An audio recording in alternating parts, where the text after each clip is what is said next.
morning. Pwede pong sirain ko or guluhin ko yung solemnity ng graduation nyo at senior high school? Okay. Pwede kayong tumayo lahat. Pakipalakpakan ang faculty, administrator ng STI Manila. Ngayon naman, puntahan yung isa-isa yung naghatid sa inyo kanina.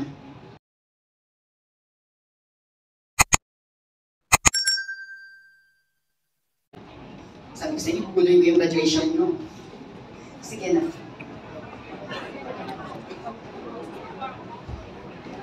Susundan ko kayo.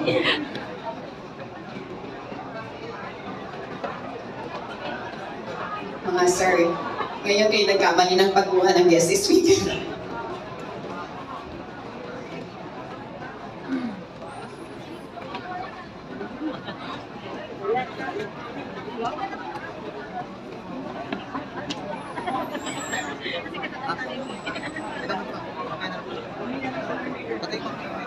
Pakitapatan nyo si mommy, si daddy, or yung guardian na kasama ninyo.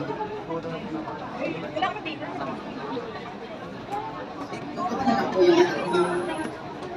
Anak nyo. Ako pa yung asawa. Alam yung dalawang mami, wala pang anak. Ako na lang pwede. Thank you, mami. Pwede po si mami at si daddy o yung guardian tumayo para nakantay kayo ng anak nyo.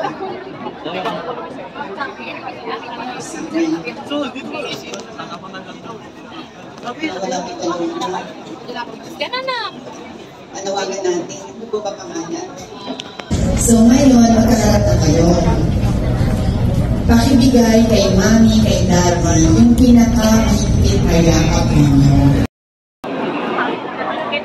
O yung kapatid nyo o boyfriend nyo. Aray ko, anak! Tapos, left and right cheek, pakibigay nyo yung sweetest kiss ninyo kay mami, kay daddy. O, di pa tayo tapos ha. Habang nakayakap, anak, ba't di ka nakayakap? Paluin kita. O, ibulong nyo, sundan nyo yung sasabihin ko ha. Mami, daddy, maraming salamat po. Maraming salamat. Sa sakripisyo ninyo sa akin. Maraming salamat po sa unconditional love na patuloy niyong ipinararamdam sa amin. Sorry po kung madalas napapainit ko yung ulo ninyo at sinusuway ko kayo. Pero, tandaan niyo po, mahal na mahal ko kayo. O sige anak, halikan niyo uli at saka yakapin kung sino man yung kaharap ninyo. It seems parang, ano lang diba, corny, pero gusto ko kasi, lagi niyo niyayakap at saka minamahal sila. O sige, pwede na kayong mga graduates. Graduate na naman. Ayun, balik na kayo na. Balik na kayo dito. Yung ating i-develop para noon hindi siya maging hadlang sa pag-angat sa buhay. So tandaan natin, kahit na yung pinaka-mahina o sinasabi nating mabagal matuto, meron siyang talento. Huwag tayong maging mapag-husga. Igalang natin kung ano yung kakayanan ng ating kapwa. Igalang natin, tanggapin natin kung ano yung ating talent. At i-develop natin. Then, opportunity. Lahat tayo binigyan ng opportunity to live. Hindi lahat ng tao binigyan ng pagkakataong mabuhay. Tama? Kasi yung iba nasa sinapupunan pa lang, nalalaglag na. Yung iba naman na ipanganak, pero namatay ka agad. Pero tayo, binigyan tayo ng opportunity na mabuhay, makarating dito sa estadong ito ng ating buhay. Nandyan si mami, nandyan si daddy. Huwag natin silang kakalimutan. Sila ang hindi iiwan sa atin kahit na ano ang mangyari sa atin. Pakamahalin natin ang ating mga magulang. Yung opportunity, hindi lang buhay.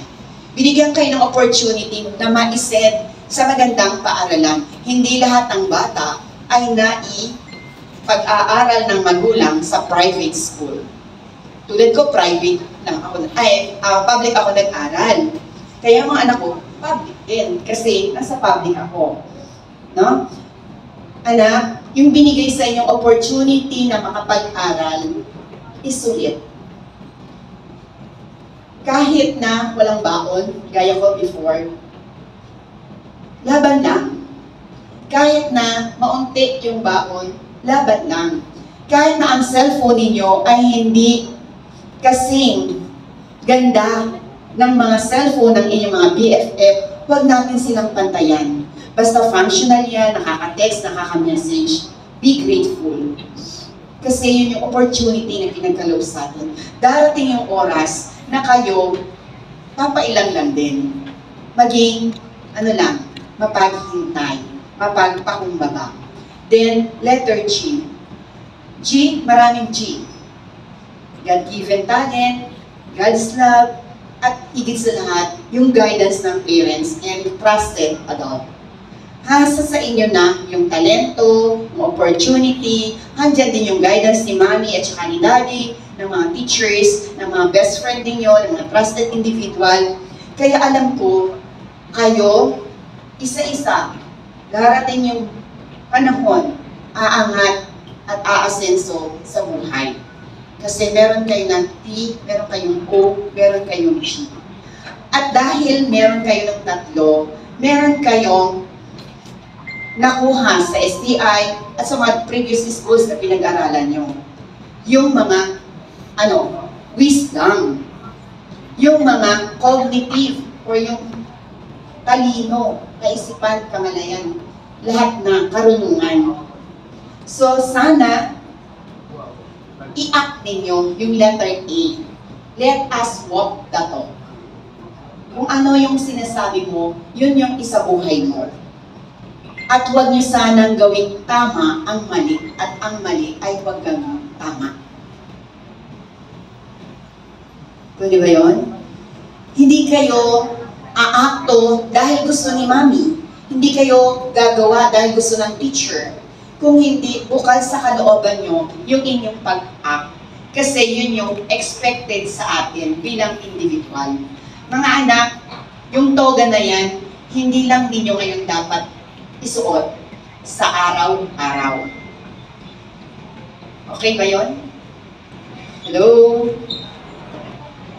Dahil meron na kayong academic excellence, magiging committed kayo sa lahat ng inyong gagawin sa buhay.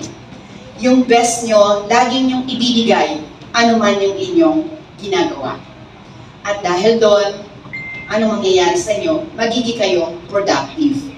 Tandaan, yung excellence, yung commitment, and yung legacy na iiwalin nyo dito sa ibabaw ng mundo.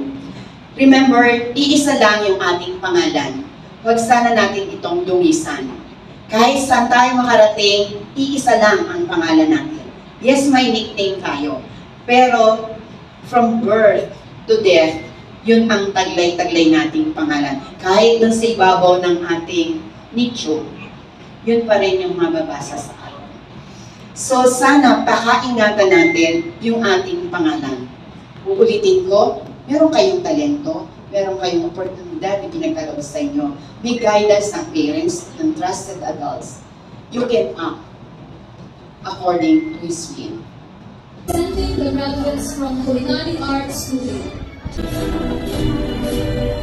Belena Rizal P.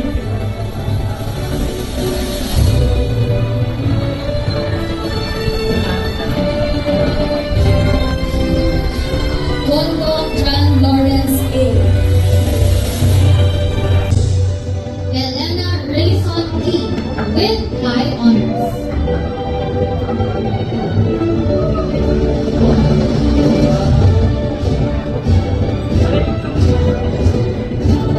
Kasangkapan Krisha Elena B.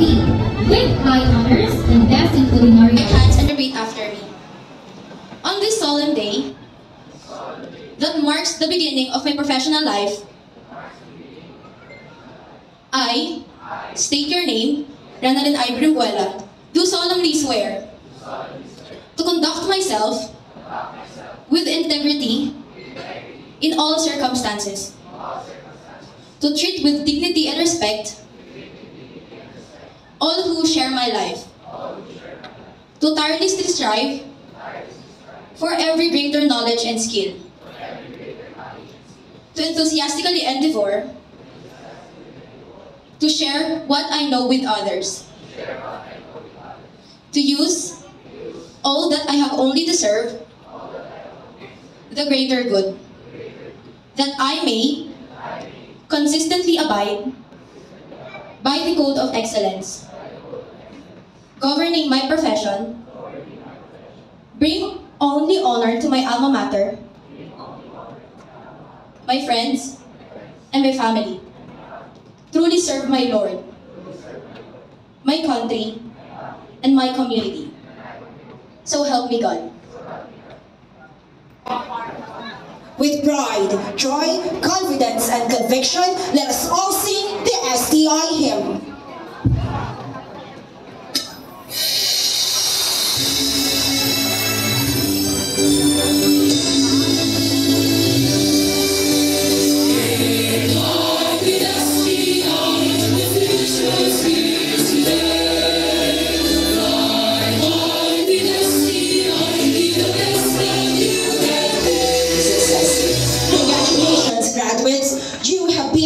Part of the history of this alma mater. Aim high and long live the STI way. Congratulations! Mabuhay tayong lahat!